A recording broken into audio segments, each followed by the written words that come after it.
여러분 안녕하십니까? 라디오 오늘 반근영입니다. 순직해병 특검이 윤석열 전 대통령을 비롯한 관련자 12명을 재판에 넘겼습니다. 특검은 이 사건을 윤 전 대통령의 부당한 짓에서 출발한 권력형 직권 남용이라고 판단했습니다.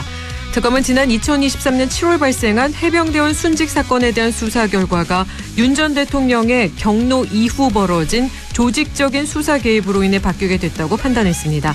이런 일로 사단장까지 처벌하면 대한민국에서 누가 사단장을 할 수 있겠느냐.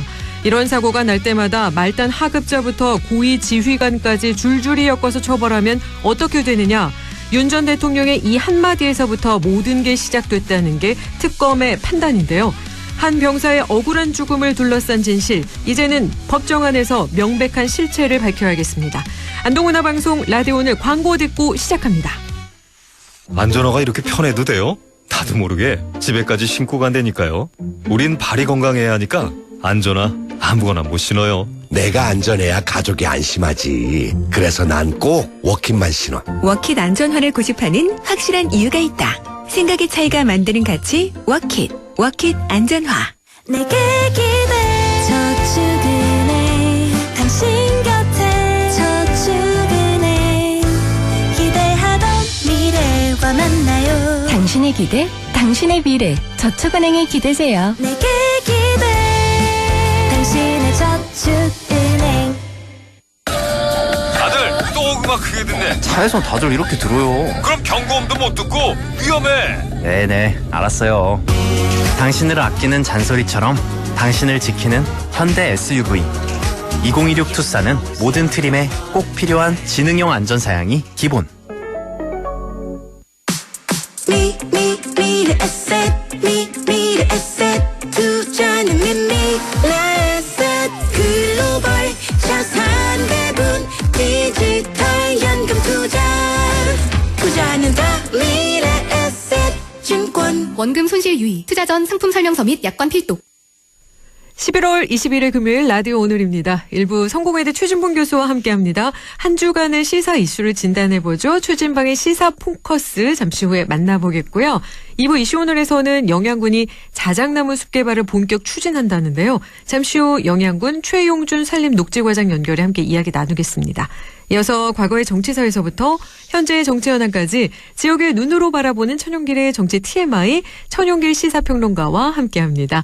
라디오 오늘 유튜브로도 다시 들을 수 있습니다. 많은 애청 바랍니다. 최진봉의 시사포커스 성공회대 최진봉 교수와 함께합니다. 안녕하십니까 최 교수님. 네, 안녕하십니까? 네, 20대 국회 때 있었던 패스트트랙 저지 사건 6년 7개월 만에 1심 판결이 나왔는데요. 우선 네. 워낙 오래된 사건이라서 이 이야기 먼저 네. 짚어보고 다음 이야기 나눠보겠습니다. 네. 어떤 사건일까요? 일단 아시는 것처럼 국회 선진화법이 통과된 이후에 사실 국회 선진화법은 동물국회라고 불리는 만큼 몸싸움, 그다음에 입법 방해 이런 행동들이 많아서 그래서 법을 만든 거 아니겠어요? 예. 그 법에 의해서 예전에 이제 패스트트랙으로 검찰 관련된 법안을 통과시키려고 민주당이 추진을 했었는데 그걸 반대하는 과정에서 당시 자유한국당이었던 걸 제가 기억하는데 네. 그 나경원 원내대표 그리고 황교안 당시의 대표 이 두 사람을 중심으로 해서 국민의힘 의원들이 물리력을 행사해서 네. 입법을 방해를 했었고요. 또 하나 눈에 띄는 건 최이배 의원이라고 있었습니다. 당시에. 네. 최이배 의원을 의원실에 감금을 해서 나가지 못하게, 즉 의결권을 행사할 수 없도록 방해했던 행위. 그게 이제 6시간인가 제 기억으로 그 정도 아마 감금이 된 걸로 아는데 자유한국당 의원들이 못 나가게 문을 막고 소파로 출입문 자체를 봉쇄하고 이런 일들이 있었거든요. 그래서 그런 문제들 때문에 경찰에 신고도 했었고요. 이것 때문에 이제 민주당에서 서로 고발을 했죠. 민주당에서는 자유한국당을, 자유한국당은 또 민주당을 이렇게 고발을 했고 관련해서 자유한국당 의원들, 당시 의원들과 보좌진에 대한 선고가 나온 거죠. 네. 결국 그 국회 선진화법, 즉 국회에서 이렇게 물리력을 행사해서 입법 행위나 활동을 방해하는 것들에 대해서 문제를 제기한 고소 고발이었고 그 결과가 어제 나온 것이죠. 예, 나경원 의원 등 국민의힘 전 현직 의원과 보좌진 26명 전원에게 벌금형의 유죄가 선고가 됐는데요. 현역 네. 의원 6명은 모두 의원직을 유지하게 됐습니다. 이번 판결 의미 어떻게 보실까요? 저는 조금 아쉬워요. 왜냐면 사실 국회 선진화법이 통과된 이유가 그동안 문도 그때 봉쇄하기도 하고, 그 다음에 못 들어가게, 의원들이 회의장에 들어가는 못 들어가게 막기도 하고, 아까 말씀드린 것처럼 의원실에 감금도 하고 이런 일들은 국회에서 일어나면 안 되는 일이잖아요. 네. 그래서 그 취지로 만들어진 법안인데 너무 처벌이 가볍지 않은가. 왜냐면 어제 판결을 보면 원래 국회 선진화법으로 의원직 상실하려면 500만 원 이상의 벌금이 나와야 되거든요. 네, 어제 이제 국회 선진화법 관련해서는 400만 원이 가장 높아요. 그러니까 나경원 의원도 그렇고요. 그래서 의원직이 계속 유지가 되는 판결이 나왔어요. 근데 이렇게 되면 이거 그럼 국회에서 또 자기들하고 이 뜻이 맞지 않는 그런 법안을 합리적인 방법으로 합법적인 방법으로 통과시킬 때 물리력을 행사해서 막아도 된다는 그런 이제 결과가 돼버리잖아요. 그렇게 되면 국회 선진화법을 만든 취지와 전혀 다르게 가고 있다. 그런 점에서 온다고 하면 어제 판결은 좀 아쉬운 점이 있다 이렇게 생각합니다. 네, 좀 아쉬운 점이 있다라는 이야기 해주셨는데 민주당과 국민의힘 입장이 확연하게 다르거든요. 국회 선진화법을 위반한 불법 폭력이라는 점이 사법부에 의해 명확히 확인됐다. 민주당은 이렇게 밝혔고요. 국민의힘은 헌정 질서를 지키기 위한 불가피한 저항이었음을 분명히 확인한 결정이다. 이렇게 말하고 있습니다. 어떻게 보실까요? 그러니까 아까 제가 말씀드린 부분하고 연장선상에서 말씀을 드리면 그러면 본인들이 논리적으로 이거는 민주를 위해서 하는 거다. 이 법이 통과되면 무조건 안 되니까 우리는 막아야 되기 때문에 물리력을 행사하고 폭력을 행사해도 된다. 이런 논리가 돼버리는 거잖아요. 그건 맞지 않다고 봅니다. 의사를 전달하고 또 의사를 개진하는 방법은 충분히 비폭력적 방법으로 가능해요. 근데 회의 진행을 막거나 의원들을 감금하거나 이런 일까지 벌어졌다고 하면 그거는 불법적인 일이잖아요. 폭력적인 행위고요. 만약에 반대로 생각해서요. 일반인이 만약 이렇게 누군가를 감금해놓고 못 나가게 6시간을 막고 있었다. 그럼 과연 이 사람은 처벌을 안 받을까요? 저는 그게 좀 이해가 안 됩니다. 어제 판결도 국민의힘이 주장하는 것처럼 만약에 예를 들면 입법 폭거를 막기 위해서 그렇다면 누구든지 그렇게 얘기할 수 있잖아요. 어느 정당이든 본인의 뜻과 다른 어떤 법을 통과시키면 입법 폭거라고 주장하고 폭력을 행사해도 이제는 처벌을 못하게 되는 거잖아요. 그런 논리로 가는 건 맞지 않다고 보고요. 국민의힘이 본인들의 입장을 얘기해서 이렇게 얘기했는지 모르지만 국민들이 볼 때는 국회에서 이런 폭력적 행위는 사라져야 한다고 생각할 겁니다. 그런 점에서 본다면 저는 국민의힘의 주장이 그리 합리적으로 들리진 않습니다. 예. 더불어민주당 의원과 당직자 10명도 자유한국당 당직자를 폭행한 혐의로 재판을 받고 있는데요. 박범계, 박주민 등 현직 의원이 포함이 돼 있는데 다음 주 결심이 있죠. 내년 초쯤 선고가 내려질 거라는데 어떻게 전망하실까요? 이번에 이렇게 판결이 나왔기 때문에 비슷한 정도의 판결이 나올 거라고 생각해요. 국민의힘에 관련된 분들은 어쨌든 의원직 상실이 안 되고 벌금형으로 나왔잖아요. 그럼 아마도 민주당 의원들도 거의 비슷하게 나오지 않을까. 그래서 이 법원이 너무 정치적 판단을 한 것 같다는 생각이 들어요, 개인적으로. 이거 정말로 얼마나 불법의 정도가 크냐, 적냐 이런 걸 따지지 않고 정치적으로 그냥 양쪽 다 벌금 정도로 그렇게 처벌하는 것으로 마치려고 하는 게 아닌가 하는 생각이 들어서 제가 볼 때는 민주당 관련된 사람들도 이번에 국민의힘 의원들이나 보좌진들이 받은 그 정도의 처벌, 그 정도 선에서 끝나지 않을까 저는 그렇게 전망합니다. 네. 한편 수요일 한덕수 전 총리 재판 때 이진관 재판관이 김용현 측 변호사에 대한 감치 명령을 내렸는데요. 구치소가 안 받아줬어요. 이거는 어떻게 봐야 할까요? 왜 그러냐면 감치 명령을 내리면 이 사람이 이제 수용이 돼야 되잖아요, 구치소에. 근데 구치소에서 감치를 하려면 이 신상이 명확해야 돼요. 이름, 주소, 생년월일 이런 것들이 명확해야 받아줄 수 있다는 거예요, 구치소에서는. 근데 이 사람들이 그걸 거부를 해버렸어요. 그러니까 예를 들면 생년을 언제세요? 말 안 하겠습니다. 예를 들어서 이름이나 법무법인 정도는 알 수 있지만 개인 신상 정보는 알 수가 없는 거잖아요. 근데 본인이 그걸 얘기를 해야 되는데 그걸 거부하는 바람에 구치소에서는 신상이 명확하지 않은 사람은 감치를 할 수 없다. 이렇게 결론이 난 거죠. 그래서 결국은 제가 볼 때는 이 변호사들이 그걸 이용한 것 같아요. 내가 이걸 얘기 안 하면 나를 구치소에 가둘 수 없다. 라고 하는 것을 생각하고 아마 일부러 얘기를 안 한 것 같은데 네. 결국은 구치소에서 그걸 거부하는 바람에 감치가 안 된 그런 이상한 일이 벌어진 거죠, 결국. 예, 이렇게 되면 사법부의 권위가 떨어지는 거 아닌가 이런 염려가 되는데요. 해당 변호사들도 심지어 유튜브 채널에 나가서 이진관 네. 재판관에 대해서 막 욕설도 하고 공격하고 외모에 대한 얘기도 했잖아요. 그러니까요. 저는 이거는 완전히 법치주의를 무시한 행동이라고 생각합니다. 예. 자기들은 제가 볼 때 자기들은 뭐 재판정에 와서 예전에 영상 보면 판사들한테 막 대들고 이러잖아요. 예.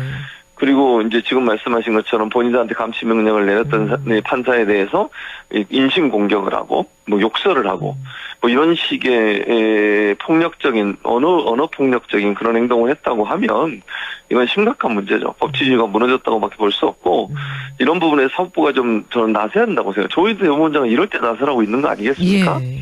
사법부의 명예가 떨어지고 사법부를 이렇게 무시하는 행동을 하는 변호인들에 대해서 단호한 조치를 할 수 있도록 해야 될 텐데 그런 부분들이 안 되고 있어서 너무 안타깝고 이 변호사들은 제가 볼 때 변론을 하는 게 아니라 정치를 하고 있는 것 같아요. 예. 그러니까 자기 정치를 하고 있는 걸로 보여져서 정치의 장으로 법원을 만드는 이런 아주 잘못된 행태는 반드시 단죄해야 된다 그렇게 생각합니다. 사법부가 단호한 조치를 취해야 한다라는 의견 말씀해 네. 주셨고요. 한 전 총리의 재판에 윤 전 대통령이 출석을 했는데요. 네.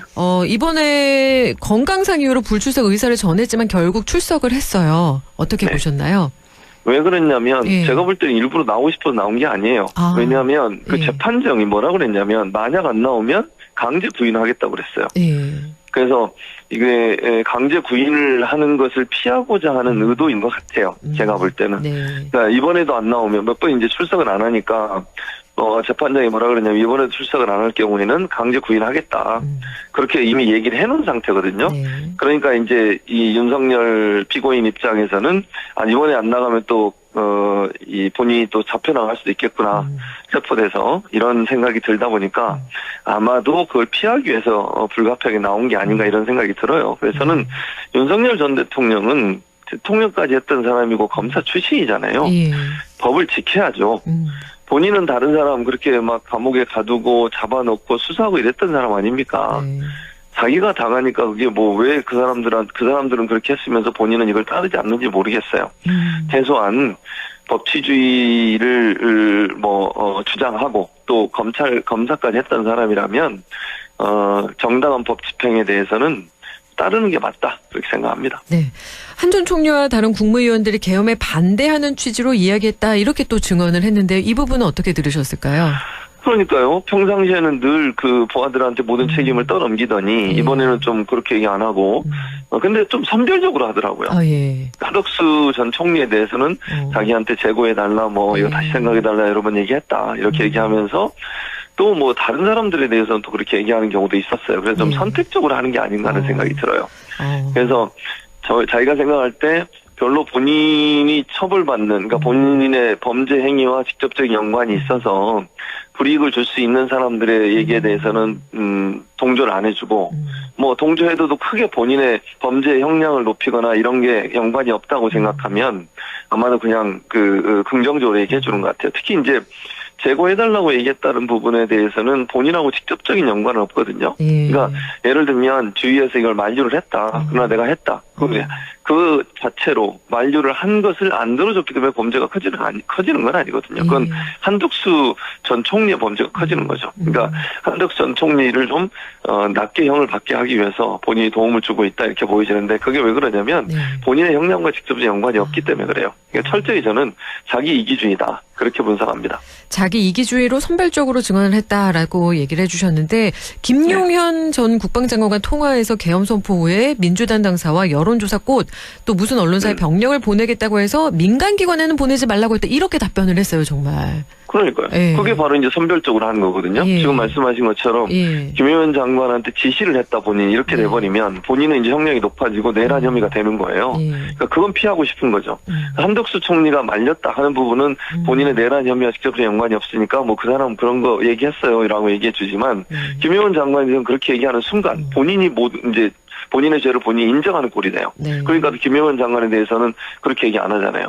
책임을 또 김영현한테 떠넘기잖아요. 네. 자기는 보내지 말라 그러는데 김영현이 보냈다 이런 뜻 아니겠습니까? 네. 그게 바로 아까 얘기했던 선별적으로 본인한테 불리한 내용 이런 내용들은 부하들한테 다 떠넘기고 뭐 본인과 별 관계 없는 거 이런 부분들은 인정해주는 이런 선별적인 반응을 보이고 있다고 보여집니다. 네.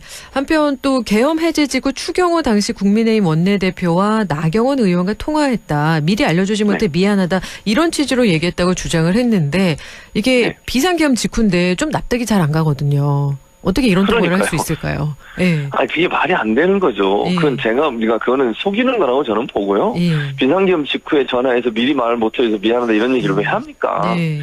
제가 볼 때는 그거 비상계엄 선포하고 국회에서 해제 결의안 통과 못 시키도록 빨리빨리 조치하세요.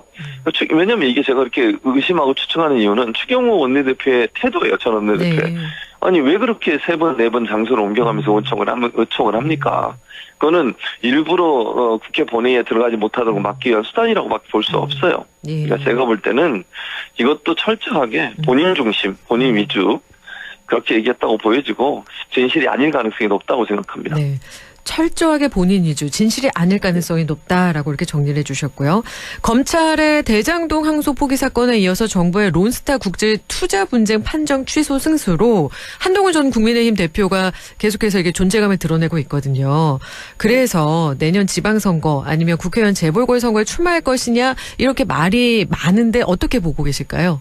저는 그럴 가능성이 있다고 보는데요. 예. 근데 공천받기는 어려울 거라고 생각해요. 예. 그러니까 공천을 안 받고 무소속으로 나간다? 그건 또 네. 본인이 고민할 겁니다. 그래서 저는 할 수도 있고 안 할 수도 있다고 생각해요. 예. 중요한 건 국민의힘이 뭐 공천을 받을 수 있다면 나갈 거고요. 국민의힘의 공천이 안 된다 그러면 안 나갈 가능성이 높다. 예. 한마디로 정리하면 한동훈 전 대표는 본인이 무소속으로 나갈 가능성은 거의 없다고 보고요. 공천을 국민의힘에서 받을 수 있다는 가능성이 생기면 나갈 가능성이 있다. 저는 그렇게 생각합니다. 네.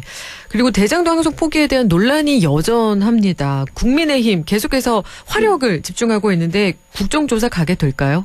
저는 국정조사는 갈 거라고 생각하는데요. 예. 그게 이제 서로 의견이 부딪히는 부분이 있잖아요. 예를 들면 그냥 예를 들어서 외압이 있었다고 주장하는 국민의힘의 주장에 대해서 조사를 하고 한편으로 또 하나는 그러면 조작 기소한 부분 있잖아요. 예를 들면 검찰이 녹취록도 조작하고 남욱 변호사의 말에 따르면 회유와 협박이 있었다는 거 아닙니까? 네.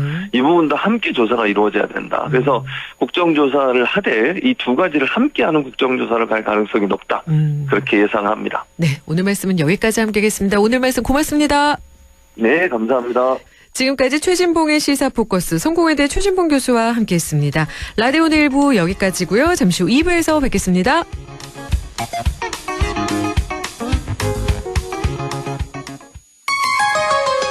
MBC 라디오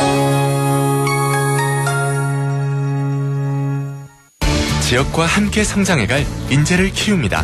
지역교육 혁신을 주도하는 안동과학대학교. 새로운 도전을 위한 성인학습자 평생 직업교육. 해외 우수인재 지역정착을 위한 명품 교육과정 혁신. 대학이 지역의 미래다. 혁신을 주도하는 안동과학대학교. 아, 땡긴다 땡겨. 매콤새콤 달콤한 맛. 무침에는 역시 땡기네 가오리. 장례식장 등 각종 대소사 최고의 인기 메뉴 땡기네 가오리. 물이 생기지 않아 언제 어디서든 포장 배달 택배 모두 가능한 안동 땡기네 가오리. 054-852-4988. 한순간에 일어나는 금융사기 예방과 대처법 알려드립니다. 첫 번째, 매일 문자 메시지에 있는 확인되지 않은 링크는 클릭하지 마세요. 개인정보 유출의 통로가 될 수 있습니다. 두 번째, 주민등록번호, 통장 비밀번호 등 개인정보를 전달하지 마세요. 대한민국의 공공기관에서는 전화나 문자 메시지로 개인정보를 요구하지 않습니다. 세 번째, 금융사기 피해가 의심된다면 112에 신고하고 해당 은행 고객센터에 전화하세요. 해당 계좌의 지급 정지를 요청할 수 있습니다. 네 번째, 금융사기 피해 금액에 대해서는 해당 은행을 방문하여 피싱사기 피해금 환급을 신청하세요. 다섯 번째, 은행의 보안 서비스를 적극 활용해주세요. 확인되지 않은 PC에서는 이체가 안 되게 하거나 해외 IP를 차단하는 등 금융사기 예방이 가능한 서비스를 이용할 수 있습니다. 한순간의 클릭으로 일어나는 금융사기 예방과 대처법을 꼭 기억해주세요.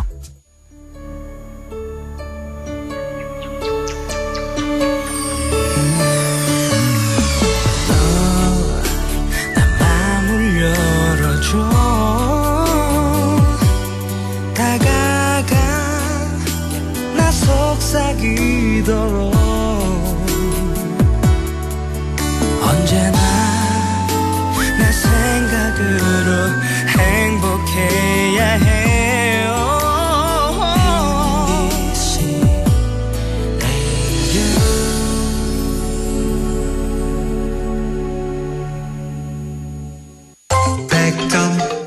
MBC 라디오 라디오는 2부 순서 이슈 오늘입니다. 영양군 수비면 죽파리 자작나무 숲을 많은 분이 찾고 있는데요. 영양군은 영양자작놀이 산촌 명품화 사업을 통해서 이곳을 더 많은 관광객이 찾는 명소로 만들어가고자 합니다. 영양군 산림농직과 최용준 과장 연결해 자세한 이야기 들어보겠습니다. 안녕하십니까 과장님. 네, 반갑습니다. 영양군 산림농직 과장 최용준입니다. 영양군 숲이면 죽파리 자작나무 숲 가을을 맞아 절경이라고 들었는데 현재 풍경은 어떤가요? 네. 현재 영양 자작나무 숲은 가을 절정기를 지나 단풍이 거의 저물어가는 시기입니다. 화려한 색감은 많이 잦아들었지만 하얀 자작나무와 낙엽이 깔린 숲길이 늦가을 특유의 차분한 분위기를 만들어내고 있습니다. 특히 고요한 숲의 정취를 느끼며 산책하기 좋은 시기라 방문객들의 발길도 꾸준히 이어지고 있습니다. 예, 얼마 전에는 산악 마라톤 대회도 열리고 관광객도 많이 찾아오신다고요? 얼마나 찾아오고 계실까요? 또 반응은 또 어떤가요? 네. 지난달에는 그 영양 자작나무 숲 일원에서 산림청장배 산악 마라톤 대회가 열려 전국 각지에서 많은 참가자와 관광객들이 방문하셨습니다. 요즘 같은 단풍철에는 주말을 맞아 하루 1000명 이상이 찾을 정도로 많은 분들이 자작나무 숲을 방문해 주셨습니다. 방문객들께서는 단풍이 물든 자작나무와 아름다운 계곡으로 함께 걸어가는 숲길의 경치가 인상적이다라는 반응을 많이 주시고 있습니다. 특히 가족 단위, 사진 동호회 등 다양한 분들이 찾아오셔서 영양의 가을 정취를 만끽하고 있습니다. 지금 방송 듣고 계신 분들도 그냥 영양 자작나무 숲 이렇게 검색하셔서 사진만 보셔도 반하실 것 같은데 그래서 그런지 영양 죽파리 자작나무 숲 국가급 산림치유 관광벨트를 목표로 대대적인 산림 복합 개발을 하게 된다고요. 핵심 사업이 영양 자작놀이 산촌 명품화 사업인데 이 사업은 어떤 사업일까요? 네, 영양군에서는 영양 자작나무 숲을 중심으로 산림, 치유, 휴양이 결합된 복합형 관광단지 조성을 계획하고 있습니다. 그중 영양 자작놀이 산촌 명품화 사업은 국유림 명품 숲을 활용한 산촌 명품화 사업을 통해 생활 인구 유입 및 산초 소멸 대응 모델 제시를 통한 지방 소멸 위기를 극복하고자 추진하고 있는 사업으로 2028년까지 산촌 활력센터, 특화거리, 광장 등을 조성할 계획입니다. 예, 산림, 치유, 휴양이 결합된 관광단지 조성을 계획하고 계시다. 2028년까지 추진된다라고 말씀해 주셨는데요. 현재 진행 상황과 앞으로의 주요 일정은 어떻게 될까요? 예, 현재는 지금 사업 추진을 위한 기본 구상 단계이며 2026년부터 인허가 및 설계 용역을 추진하고 27년부터 공사를 시작하여 2028년까지 마무리할 계획으로 있습니다. 예, 벌써 그냥 이 계획만 들어도 설레는데요. 자작나무 숲 내부에 탐방형 인프라도 들어서게 된다고 들었는데 어떤 시설들이 들어가게 될까요? 현재 자작나무 숲 내부에는 산림청에서 조성한 약 12km의 숲길이 조성되어 있어 많은 방문객들이 이용하고 있으며 우리 군에서도 산림청 안내센터와 숲길을 연결하기 위한 영양 자작나무 숲 치유 누리길을 조성하였으며 내년 2026년 치유 누리길 보행교 공사가 완료되면 이용객들의 만족도가 더 높은 숲길이 개통될 것으로 기대하고 있습니다. 치유 누리길 보행교 조성 사업. 이 사업은 또 어떤 내용일까요? 네, 조금 전에 말씀드렸다시피 산림청 안내센터와 숲길을 연결하는 숲길 끝자락에 35m 길이의 복제로 설치 예정인 보행교는 2026년 준공할 예정입니다. 이 사업이 완료가 되면 방문객들은 마을 안길이 아닌 숲길을 통해 자작나무 숲으로 이동하실 수 있어 방문객들의 만족도가 더욱 높아질 것으로 기대됩니다. 아, 그러면 이게 숲길이 더 길어지는 거네요. 네, 그렇습니다. 네, 그래서 더 숲을 온전히 즐길 수 있을 것 같다라는 생각이 드는데요. 장기적으로는 산림청 주관의 국립 영양 자작놀이 치유의 숲이 추진된다고 들었는데 이 내용은 어떤 내용일까요? 네, 우리 군에서 역점 사업으로 유치하려고 노력하고 있는데요. 이 국립 영양 자작놀이 치유의 숲이 유치가 되면 산림청 주관으로 2026년부터 2028년까지 영양군 수비면 쪽파리 일원에 약 54헥타의 면적으로 조성할 계획이며 3개 자작나무 테마정원, 하늘 전망대, 치유센터 등이 들어설 예정으로 있습니다. 예. 이렇게 되면은 영양군 자작나무 숲을 더 많은 분들이 찾게 될 것 같다라는 생각이 듭니다. 그렇게 되면 지역 경제에도 정말 많은 도움이 될 테고, 영양군으로 또 유입되는 인구도 꽤 많을 것 같은데요. 마지막으로 덧붙이고 싶은 말씀이 있다면 전해주시겠어요? 네, 영양 자작나무 숲은 우리나라에서도 보기 드문 대규모 자작나무 군락지로 사계절마다 색다른 아름다움을 느낄 수 있는 곳입니다. 앞으로 추진되는 국립영양자작놀이 치유의 숲, 영양자작놀이 산촌 명품화 사업 등을 통해 방문객 여러분께 더 쾌적하고 다양한 산림 휴양 서비스를 제공할 수 있도록 최선을 다하겠습니다. 많은 분들이 영양자작나무 숲을 찾아 자연의 소중함을 느끼고 지역 주민들과 함께하는 따뜻한 여행의 시간이 되시길 바랍니다. 앞으로도 영양군은 사람과 자연이 어우러지는 지속 가능한 산림 관광도시로 성장할 수 있도록 노력하겠습니다. 많은 응원과 격려 부탁드립니다. 감사합니다. 예, 과장님 마지막 말씀까지 감사한데요. 개인적으로 한 가지만 여쭐게요. 과장님께서 자작나무 숲길 어느 계절을 가장 좋아하시나요? 이 자작나무 숲은 사실 어느 계절을 좋아하기보다는 각기 다 다른 매력을 느끼고 있어서 지금 가을 같은 경우도 단풍비 좋고 봄 같은 경우는 새싹, 여름 같은 경우는 졸졸 흐르는 물과 녹음, 겨울에는 눈 쌓인 자작나무 숲도 좋고요. 하나 딱 집어서 이야기하기가 참 어려운 것 같습니다. 제가 어리석은 질문을 했네요. 예, 오늘 말씀은 여기까지 함께하겠습니다. 오늘 고맙습니다. 네, 감사합니다. 지금까지 영양군 산림농지과 최용준 과장과 함께 이야기 나눴습니다. 라디오 오늘에서는 청취자 여러분의 참여를 기다리고 있습니다. 우리 지역에서 발생한 사건 사고 소식이나 함께 토론하고 싶은 내용을 안동 MBC 홈페이지 라디오 오늘 게시판에 올려주시기 바랍니다. 전화와 문자 참여도 하실 수 있습니다. 전화는 851국에 7191번, 문자는 샵 0913번으로 보내주시면 됩니다. 문자는 단문 50원, 장문 100원의 정보 이용료가 있습니다. 여러분의 많은 참여 바랍니다.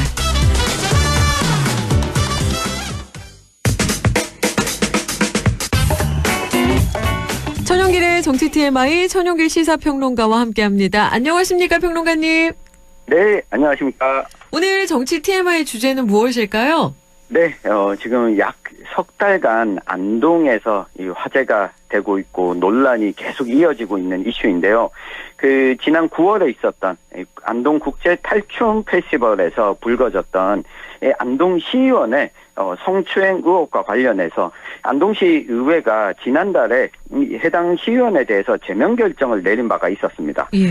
그런데 이 결정이 최근에 효력이 정지되는 이 법원 판결이 또 나왔는데 실제 어떤 효력이 있을지, 그리고 안동시 의회가 이 문제를 좀 어떻게 풀어갈지, 이 지방자치에 있어서는 어떤 의미가 있는지까지 오늘 한번 꼼꼼하게 한번 다뤄보겠습니다. 네, 그렇다면 먼저 법원의 결정 내용부터 살펴볼까요?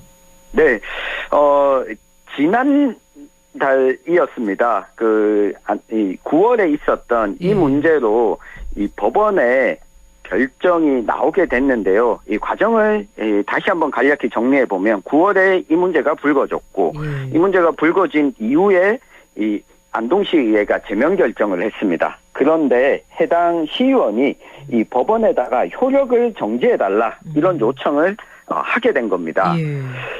대구지방법원 제1행정부가 이달 7일이었습니다. 이 송광영 시의원이 안동시의회를 상대로 낸 집행정지 제명 결정의 정당성을 다투는 행정소송의 결과가 나오기 전까지 이 결정을 좀 정지해달라라고 하는 요청에 대해서 받아들이게 된 겁니다. 이 법원의 결정 요지를 한번 살펴보면 해당 시의원의 소명 자료에 의하면 이 처분 제명 결정 집행으로 회복하기 어려운 손해를 좀 예방하기 위해서 이 긴급한 필요가 인정된다. 때문에 집행을 정지한다. 라고 결정을 내렸습니다. 직후에 송광영 시의원은 바로 의원직에 복귀하게 되었는데요. 이번 결정으로 이 본안 소송 효력 자체가 무효다라고 하는 소송 결과가 최종 확정되고 30일이 되는 날까지는 의원직을 유지하게 됐습니다. 때문에 이 본안 재판 결과가 나오기 전까지 의원직은 계속 유지가 됐고요. 이 거취 여부는 이 본안 소송 결과가 나와야지 확정되게 됐습니다. 예. 손해를 예방하기 위해 긴급한 필요가 인정되고 달리 집행정지로 인해 중대한 영향을 미칠 우려가 있다. 조금은 궁금증이 생기는데요. 그렇다면 네. 결정 이후에 손 의원 바로 의원직에 복귀했겠네요. 그렇습니다. 이 효력을 정지해달라, 이 가처분. 우리가 법원에서 소송을 진행하는데 좀 시급한 경우에는 이 소송과 함께 이 빠르게 우선은 결정해달라, 가처분도 함께 내게 되는데요. 일단 이 결과가 나오기 전까지는 효력이 정지됐기 때문에 바로 의원직에 복귀를 했습니다. 그러고 이 결정이 나온 일주일 후에 송광영 시의원이 14일에 안동시 의회 회의실에서 기자회견을 열고 입장문을 밝혔습니다. 내용을 보면 사실과 다른 주장과 왜곡된 내용들이 기정사실처럼 좀 퍼져나간 점이 있었다. 이 억울함은 결코 감정적으로 호소하지 않겠다. 시간이 걸려도 절차 속에서 진실이 드러난다고 믿는다고 강조하면서 현재 진행되고 있는 경찰 조사에 성실히 임하고 사실로서 증명하겠다. 이런 입장을 밝히면서 이 시의원 의정활동을 더 열심히 해나가겠다라는 입장을 밝히고 이 복귀를 하게 됐습니다. 예. 그렇다면 안동시의회는 절대 다수가 당시에 제명 의결에 찬성을 했는데요. 시의회는 어떤 입장일까요?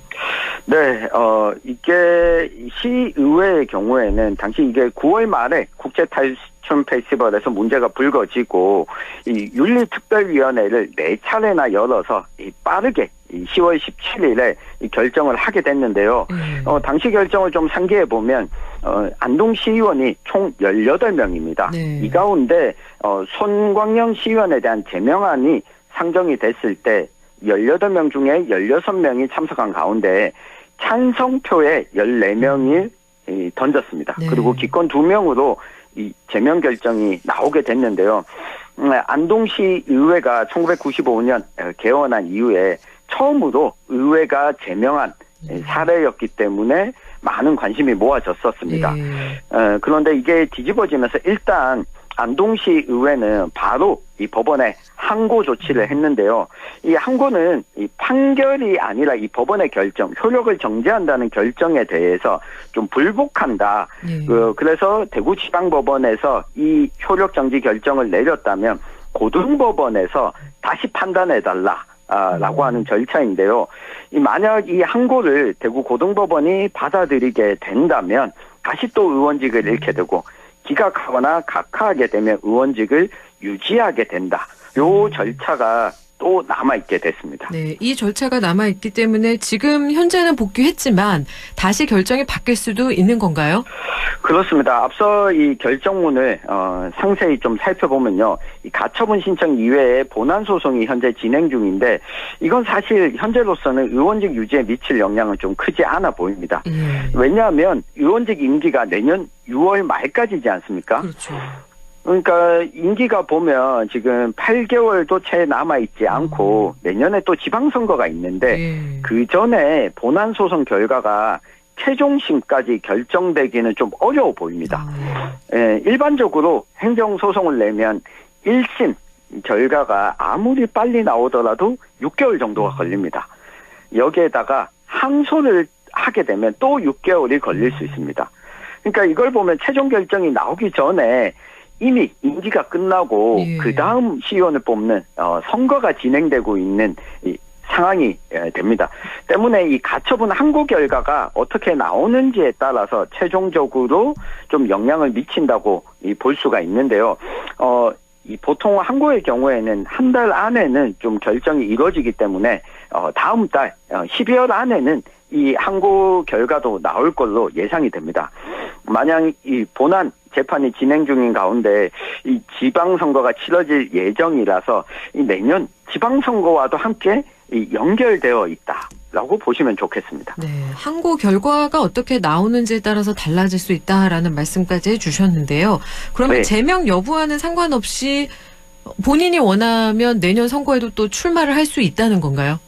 그렇습니다. 우리가 공직선거법 위반으로 만약에 의원직을 상실하게 되면 선거에 출마할 수 있는 피선거권 자체가 제한되게 됩니다.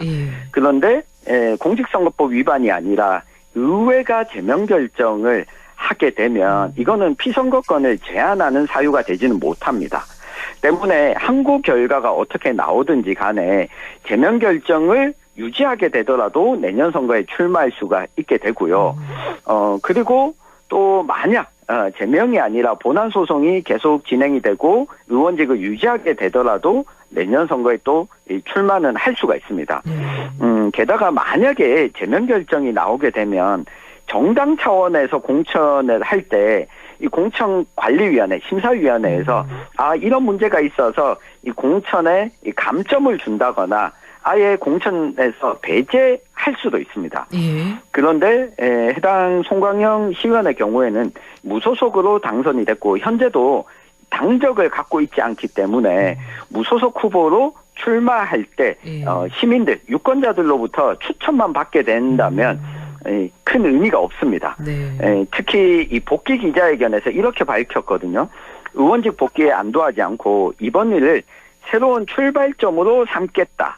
그러니까 앞으로도 의정활동을 더 열심히 하겠다라고 하는 입장을 밝힌 만큼 이 결과와 관계없이 내년에 현재 8선인데 내년 9선 도전에도 또 나서지 않을까 이렇게 관측이 되고 있습니다. 네, 9선 시의원에도 도전할 것으로 예상된다라고 말씀해 주셨는데요. 그러면 이번 법원 결정은 어떻게 해석할 수 있을까요?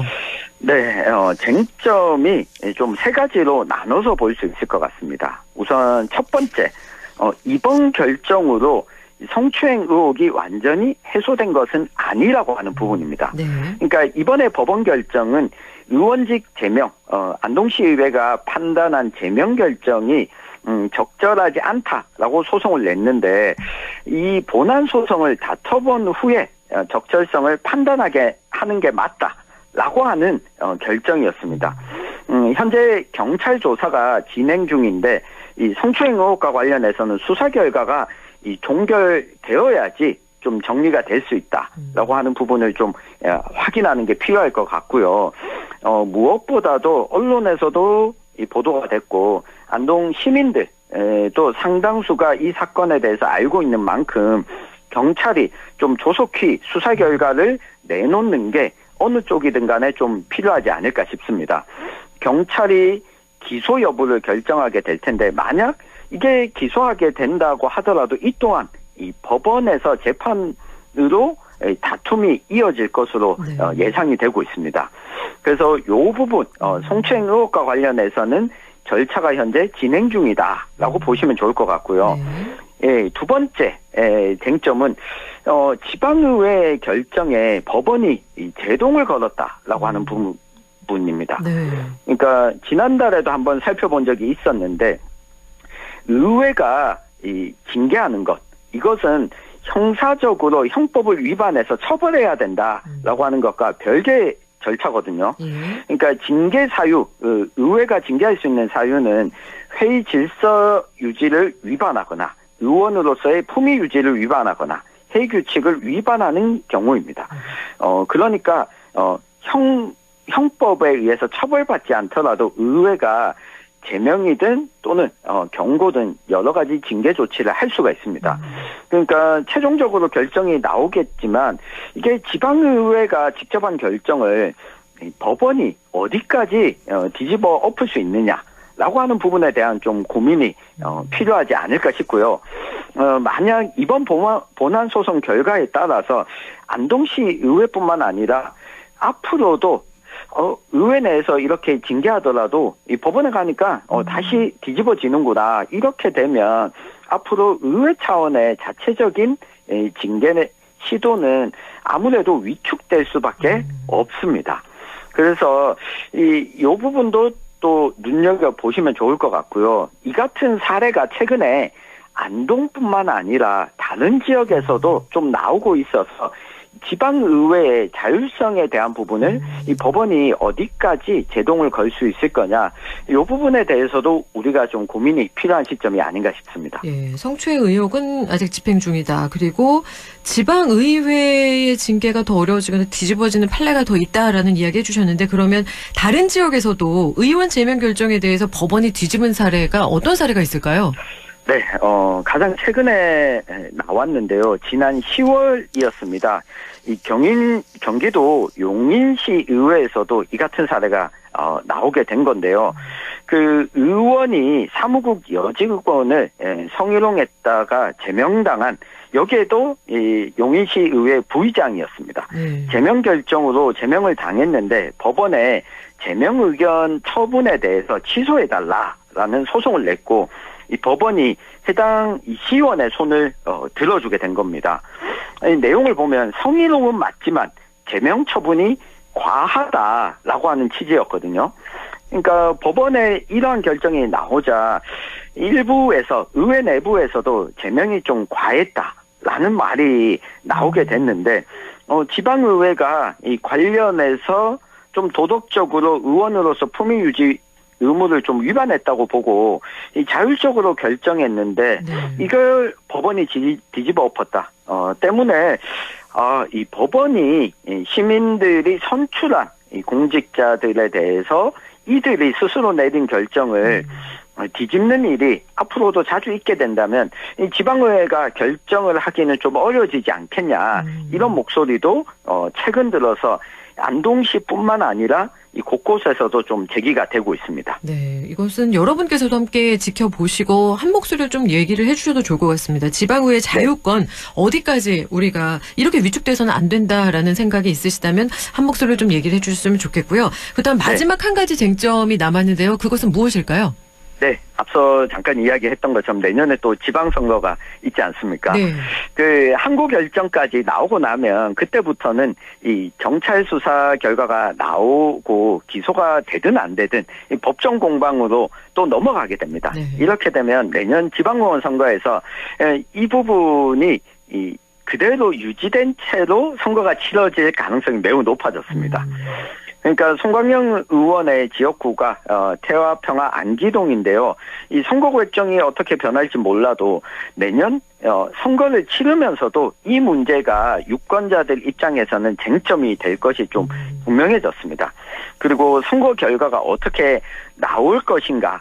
그러니까 이 소송이 진행 중이고 이 성추행 의혹에 대해서도 이 다툼이 진행되고 있는 가운데 선거가 치러지게 됐다라고 하는 부분, 이 유권자 여러분들께서도 만약 이것이 실제 없었던 사실이라면 선거 결과에 따라서 송광영 시의원이 본인은 이러한 혐의가 없다라고 하는 쪽에 좀 무게가 실릴지, 아니면 유권자가 이러한 의혹에 대해서 또 판단을 할지, 요걸 지켜보는 것도 우리 유권자, 청취자 여러분들의 좀 주목해야 될 만한 부분이 아닌가 싶습니다. 네, 내년 지방선거에서까지 또다시 쟁점이 될 것이다 라는 이야기까지 해주셨는데요. 오늘 이야기는 그럼 여기까지 함께 할까요?